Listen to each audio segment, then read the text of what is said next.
energy. The religion is the solution for the things happening all around the world. Jihad does not mean any war fought by any Muslim. Jihad basically means to strive to struggle. The Hindus and the Muslims will be united. He is not cosmic energy, he is more superior than that. Quran gives you the solution to the problems of humankind, not that we shall despise each other. That according to Japan, India will be the superpower of the world. We will be a superpower, will be far superior to the Americans.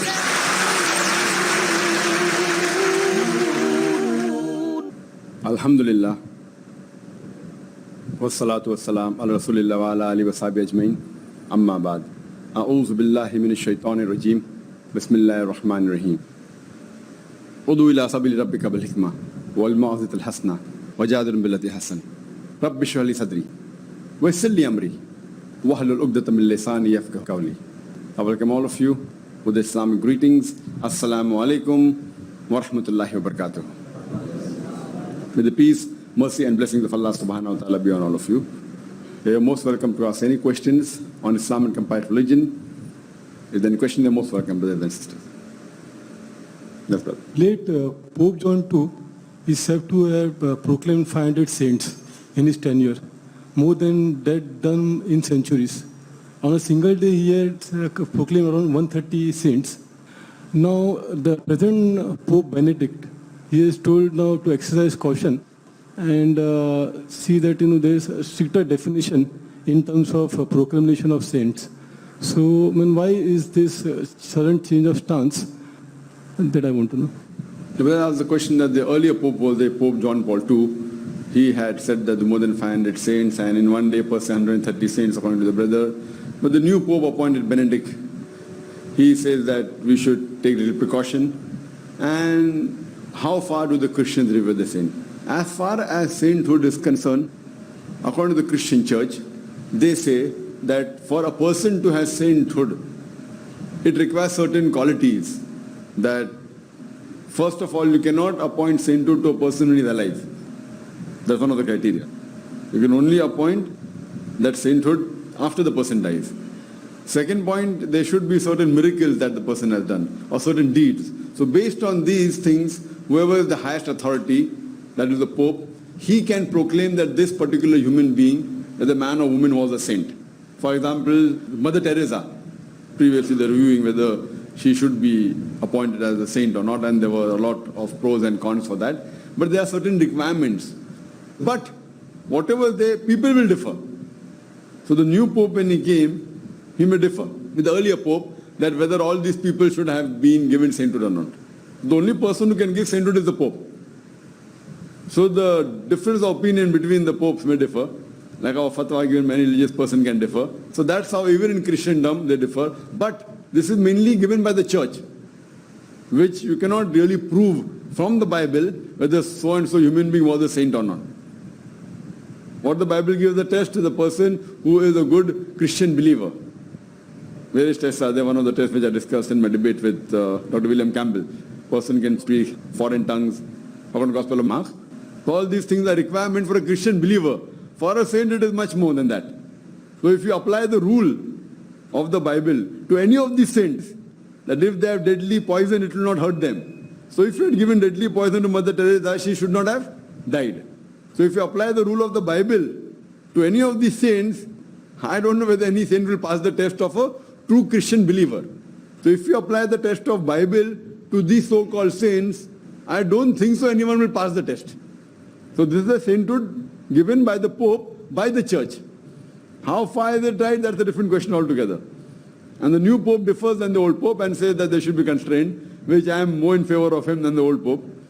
Not that I agree with everything what he says. So, because if you put a test to the Bible, all will not pass the test, according to me. Hope that answers the question. Any sisters have any questions? My question is regarding doctors nowadays in India. We are posed so many problems like being a female medicus. If you go in obs-gynec, if you opt for that. So in India there is a lots many things that family planning program, and in government hospital they provide free vasectomy, free MTP and all that. So being a resident doctor, we are forced to do all these things, although we are not willing to do because we know in Islam contraception is haram. So in spite of that we are forced to do that. So is that sin for us? So if we do that, under force. And the second thing, my question is, we are posed so many questions regarding that why Muslims have so many children, why this, why you don't promote family planning. So we tell them that contraception is haram, but what's the better way to convince that contraception is haram? Because we know and we practice, but for non-Muslim to convince them that contraception is haram, how to tell them, like both scientifically and can you please? These are the two questions. First question was that if you are becoming a doctor and if you're a medico or if you have passed your MBBS and are a resident, RMO in the hospital, there are certain things Islam doesn't permit. For example, unnecessary abortion, unless if it's a danger for the life of the mother. In these cases, you can do the abortion. So I've told that earlier that under this situation, you should request your superior that if it's compulsory that a medico should do certain amount of abortion, to see to it that you do abortion of those cases which fall under the Islamic purview. So similarly, if you have to do vasectomy, it's not compulsory to do vasectomy unless you are doing surgery, etc. But again, if that is the case, if you have to do compulsory, then see to it that case again comes in the purview of the Islamic Sharia. For example, as I told you earlier, that if the lady had multiple cesarean sections, 3, 4, 5, an additional one will be detrimental to her life. She may die. In these cases, if you do all these permanent methods of family planning, tubectomy, it is permitted in Islam to save the life of the mother. So in this case, you see to it that you select those cases, and there are plenty such cases. Only thing you have to choose and take a little bit of pain and a little bit of striving to find out these cases, and request your superior. I don't think so anyone will object, depending how you convince. That's the first part of the question. The second part of the question, that we as Muslims, we know that contraception generally and family planning generally is haram, but how we convince a non-Muslim about contraception?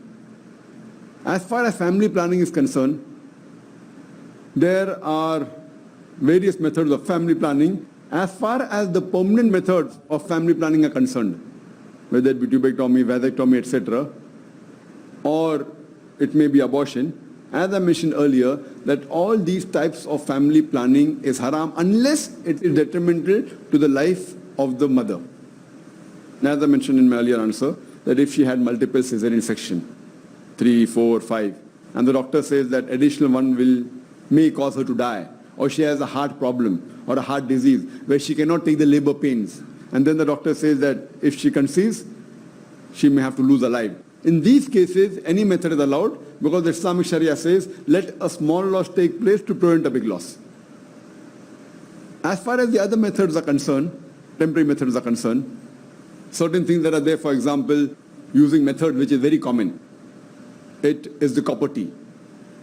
Copper tea is a temporary method of family planning, where when we were in a medical college, we were taught that it is a contraception, but actually it is a contra-implantation. The sperm and the ovum, the spermatozoa and the ovum, they already combine to form a zygote. But that zygote is prevented to cling on the uterine wall, on the womb of the mother. That is more of a contra-implantation. So if you think a little bit ahead, it is nothing but a very early stage of abortion, which is again haram in Islam. So many of the people who are not aware that copper tea is nothing but an early abortion or contra-implantation, some doctors may say that, okay, fine, it can be used, some Muslims. But as far as the other aspect is concerned, there is no difference of opinion as far as permanent method is haram or the other methods are concerned. There is a little difference of opinion as far as using the other methods of temporary family planning, whether it be condoms or whether it be other aspects. As far as the OC pills are concerned, oral contraceptives, unanimous decision that it changes the physiology of the body.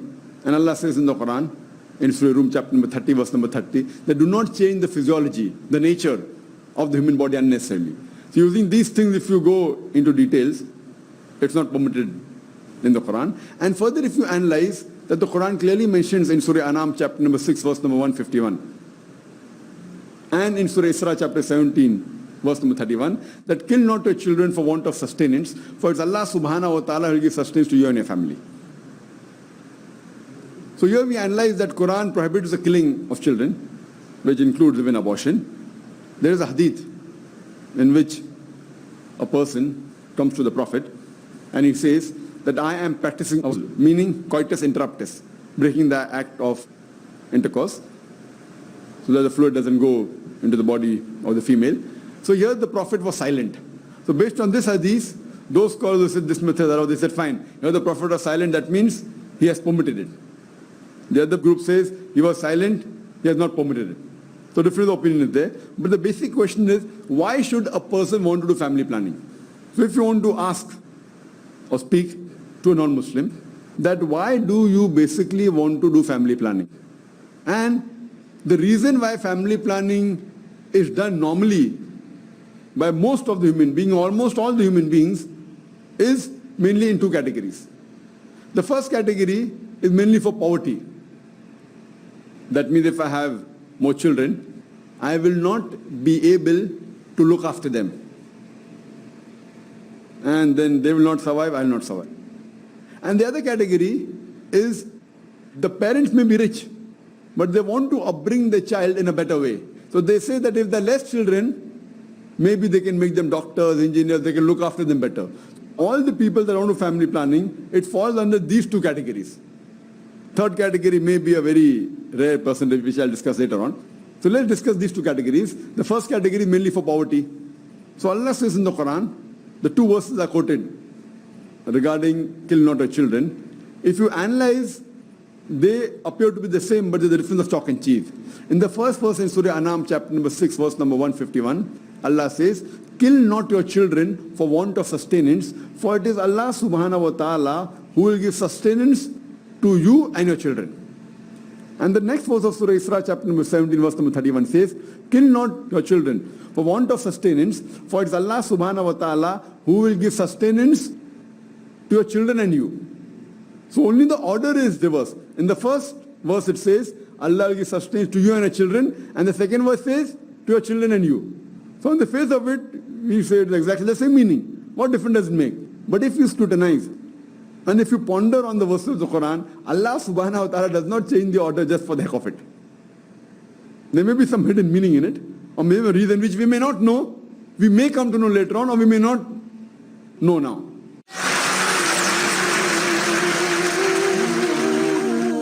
In the first verse in Surah Anam, chapter number 6, verse number 151, Allah says, kill not your children for want of sustenance, for it is Allah subhanahu wa ta'ala who will give sustenance to you and your children. And the next verse of Surah Isra, chapter number 17, verse number 31 says, kill not your children for want of sustenance, for it is Allah subhanahu wa ta'ala who will give sustenance to your children and you. So only the order is reversed. In the first verse it says, Allah will give sustenance to you and your children, and the second verse says, to your children and you. So on the face of it, we say it's exactly the same meaning. What difference does it make? But if you scrutinize, and if you ponder on the verses of the Quran, Allah subhanahu wa ta'ala does not change the order just for the heck of it. There may be some hidden meaning in it, or maybe a reason which we may not know, we may come to know later on, or we may not know now. If we analyze, there are mufassirins who have said, the reason that the order is reversed is, the first verse refers mainly to the poor people. Those who think that if we have more children, even I will die and he will die. Because then I am earning of just a small amount to look after the child while looking after, I'll die when he'll die. So Allah says, don't worry, Allah will give sustenance to you and your children. So here the first reference is to the person and then his children. The next verse, it refers to the rich people. Those who say that if we have more children, there's no problem in our living of life. We are more bothered about our children. We want to make them doctors, we want to make them engineers, we want to make them good in society. So if we have less children, we can give more time to them and we can upbring them better. So here Allah says, don't worry, Allah will give sustenance to your children and you. So here the children I address first.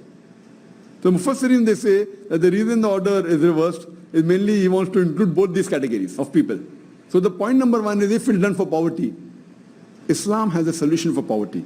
If there's a problem, if there's a disease, medical science tells us that treat the cause, not the symptom. Symptomatic treatment is an arbit treatment. Fluke, it may work. If you have a headache, so you give a paracetamol. It increases the threshold of the pain level. The pain is not felt and automatically the body cures. But the right treatment is, in most cases it may work, it may not work in all the cases. Best treatment is try and find out the germ, the cause, and destroy the cause. So here, if the cause is poverty, you have to destroy poverty rather than kill the children. So Islam has a system of zakat. That is, every rich person who has a saving of more than the nisab level, more than 85 grams of gold, he or she should give 2.5% of that excess wealth they have every lunar in charity. If every rich human being gives charity, poverty will be eradicated from this world. There will not be a single human being who will die of hunger. So if a person is poor, if there's a problem, he can very well accept zakat. And the person accepting zakat, he has the right to accept zakat if he's poor. And the person giving zakat, he's not doing a favor on the person to whom he's giving. The person who's giving zakat is not doing a favor to the person to whom he's giving zakat. Why? It is his duty. Allah has given him wealth. So, if you really are poor and have a problem, you can take zakat from the ummah and continue living. As far as those people who are worried, that is the second category, that if I have less children, I can upbring my child better, I can make him a doctor, can make him an engineer. I'm the fifth child of my parents. If my parents would have done family planning, I would not have been here. I would not have been in front of you. And alhamdulillah, Allah subhanahu wa ta'ala has made me a doctor, supposed to be one of the highest professions in society. Doctor is number one, then engineer and then other things. And alhamdulillah, I've given up my profession for a better profession. As Allah says in Surah Fussilat, chapter 41, verse 33. وَمَنْ أَحْسَنُ قَوْلًا مِمَّنْ دَعَا إِلَى اللَّهِ وَعَمِلَ صَالِحًا وَقَالَ إِنَّنِي مِنَ الْمُسْلِمِينَ. Who is better in speech than one who invites to the way of thy Lord, works righteousness, and says that I am a Muslim? So in society, a medical doctor is the best profession, which I gave it up for a better profession for the akhirah, to become a da'i. And if I ask the people, am I a boon or a bane for society? Being a doctor, alhamdulillah, gave it up for a better profession, from a doctor of the body to a doctor of soul.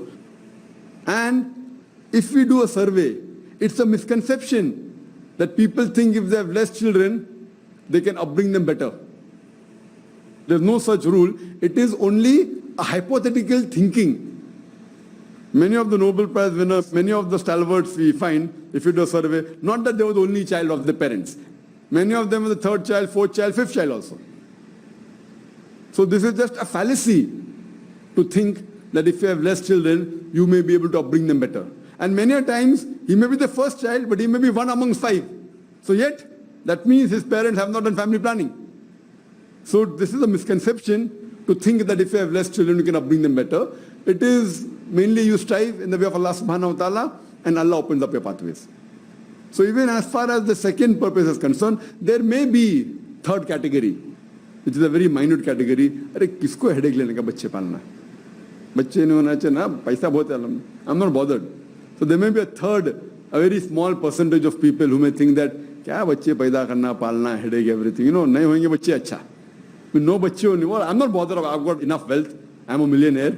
But you know, I'm not bothered whether I have a son and doctor, engineer. Even for these type of people, if you know there are certain communities who marry very early, certain communities. Why?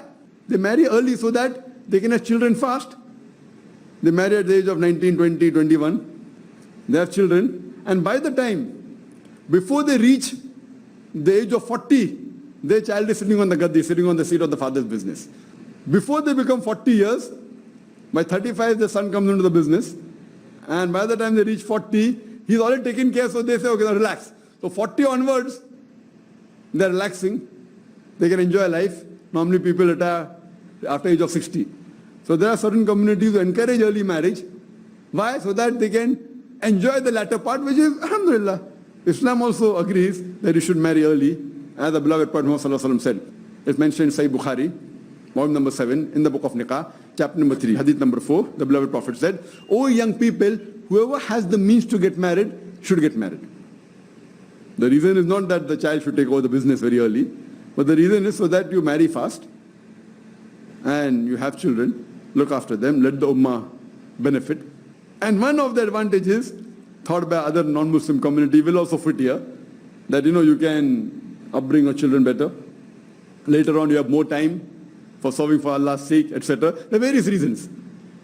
So even the third category, which may be a very minute percentage, who may be off the track and yet say, nahi hona hi better hai. And now this category is increasing, this third category. So even for third category, it is better that you have children first. so that truly you can look after yourself better, leave aside the children.